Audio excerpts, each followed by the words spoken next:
ओम शांति। आज 19 मार्च 2025 के प्यारे बाप दादा के अनमोल मधुर महावाक्य। आज की मुरली के सार में परम ज्योति बाबा ने विशेष देही अभिमानी बनने के लिए कहा कि पहले पहले तो बच्चों को यह पक्का करना है कि हम आत्मा हैं, शरीर नहीं। आत्मा अब कहती है, बाबा हम आपके हो चुके हैं, अर्थात जीते जी मर चुके हैं। तो बाबा कहे, जीते जी कैसे मरे हैं? देह के अभिमान को छोड़ा है। आत्मा नहीं मरती है, शरीर के भान को मारते हो। तो बाबा कहे, जीते जी अपने को आत्मा समझो और परम पिता परमात्मा के साथ योग लगाओ तो तुम्हारी आत्मा पवित्र बन जाएंगी। बाप स्वयं भगवान आए हैं, सतयुग के लिए राजयोग सिखा रहे हैं। और कहा कि बाप कहते हैं तुम कर्म योगी तो हो ही, अच्छा दिन में याद करने का टाइम नहीं मिलता है तो रात को अमृत वेले उठकर याद में रहने का अभ्यास करो और साथ में चलते फिरते एक दो को सावधान करते रहना है। मन मना भव एक बाप को याद करो। बाबा कहे, जब तक आत्मा पवित्र नहीं बनी है तब तक शरीर पवित्र मिल नहीं सकता। जब आत्मा पवित्र बन जाएंगी तो यह पुराना शरीर आपे ही छूट जाएगा, जैसे सर्प की खाल ऑटोमेटिकली छूट जाती है। ऐसे देही अभिमानी बनने से सहज ममत्व मिट जाता है। और देही अभिमानी बनने के लिए अभ्यास बताया कि हमेशा समझो हम आत्मा भाई भाई हैं। यह सब है बहुत महीन बातें।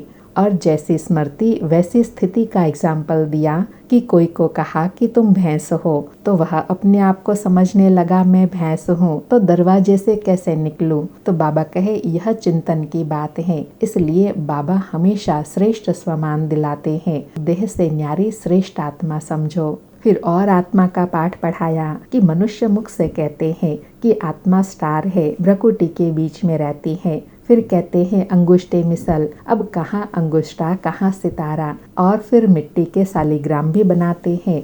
बाबा कहे, वास्तव में आत्मा इतनी बड़ी नहीं होती है, आत्मा तो बहुत सूक्ष्म है। यह सब महीन बातें हैं। फिर याद के लिए एग्जाम्पल दिया कि कन्या की जब सगाई होती है तो फिर पति के साथ उनका योग सहज लग जाता है। पहले थोड़े ही होता है। पति को देखा फिर उनकी याद में रहती है। अब बाबा कहते हैं माम एकम याद करो, तुम आत्माओं की सगाई मुझ परम पिता परमात्मा साजन के साथ हुई है।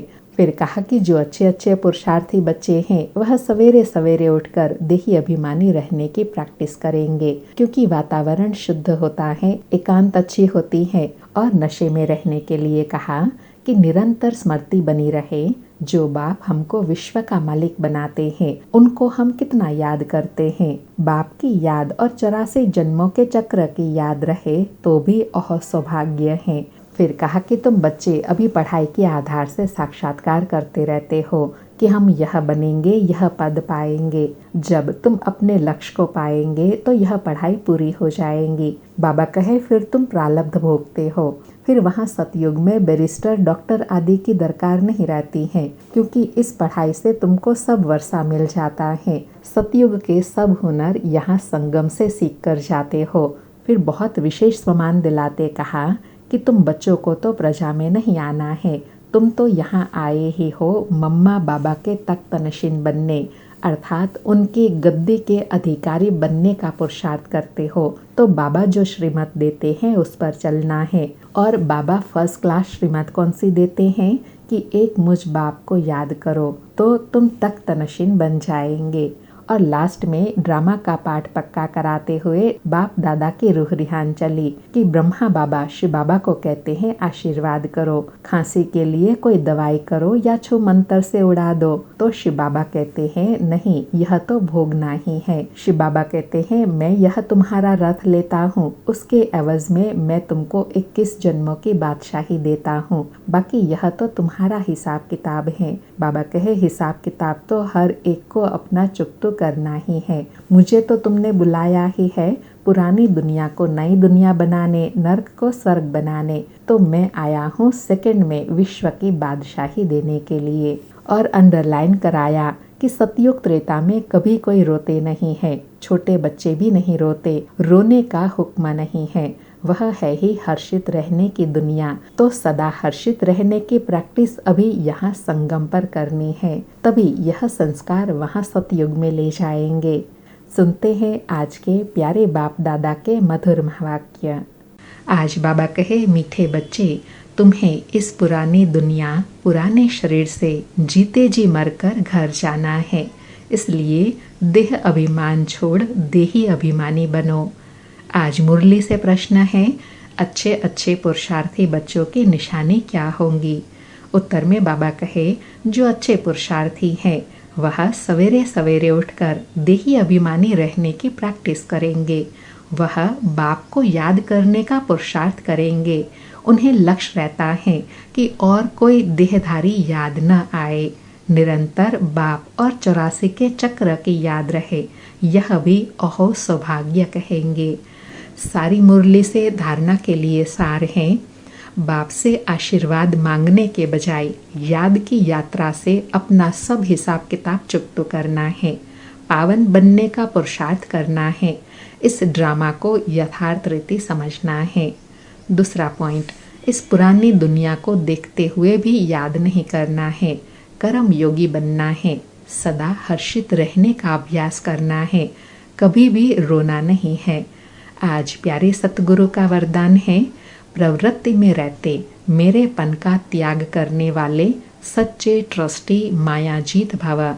प्रवृत्ति में रहते मेरेपन का त्याग करने वाले सच्चे ट्रस्टी मायाजीत भव। स्पष्टीकरण है, जैसे गंदगी में कीड़े पैदा होते हैं, वैसे ही जब मेरापन आ जाता है तो माया का जन्म होता है। माया जीत बनने का सहज तरीका है, स्वयं को सदा ट्रस्टी समझो। ब्रह्मा कुमार माना ट्रस्टी, ट्रस्टी की किसी में भी अटैचमेंट नहीं होती, क्योंकि उसमें मेरापन नहीं होता। गृहस्थी समझेंगे तो माया आएंगी और ट्रस्टी समझेंगे तो माया भाग जाएंगी। इसलिए न्यारे होकर फिर प्रवृत्ति के कार्य में आओ तो माया प्रूफ बन जाएंगे। बाबा कहे, इस मायावी नगरी में माया प्रूफ बनने का सहज तरीका क्या है? ट्रस्टी बनकर रहो। आज का स्लोगन है, जहाँ अभिमान होता है वहाँ अपमान की फीलिंग ज़रूर आती है। जहाँ अभिमान होता है वहाँ अपमान की फीलिंग ज़रूर आती है। अच्छा, मीठे मीठे सिकिलधे बच्चों प्रति माता पिता बाप दादा का याद प्यार और गुड मॉर्निंग। रूहानी बाप की रूहानी बच्चों को नमस्ते। हम रूहानी बच्चों की रूहानी माता पिता बाप दादा को याद प्यार, गुड मॉर्निंग और नमस्ते नमस्ते। आज 19 मार्च के अव्यक्त इशारे हैं, सत्यता और सभ्यता रूपी कल्चर को अपनाओ। बाबा कहे, आपकी आंतरिक स्वच्छता, सत्यता, उठने में, बैठने में, बोलने में, सेवा करने में लोगों को अनुभव हो, तब परमात्मा प्रत्यक्षता के निमित्त बन सकेंगे। इसके लिए पवित्रता की क्षमा सदा जलती रहे, जरा भी हलचल में न आए। जितना पवित्रता की क्षमा अचल होंगी, उतना सहज सभी बाप को पहचान सकेंगे। इस मास के अव्यक्त इशारे में विशेष बाबा अटेंशन दिला रहे हैं कि जितनी आपकी धारणा ऊंच बनती जाएंगी, उतना आपके द्वारा बाप प्रत्यक्ष होंगे। अच्छा, ओम शांति। शुक्रिया बाबा, शुक्रिया।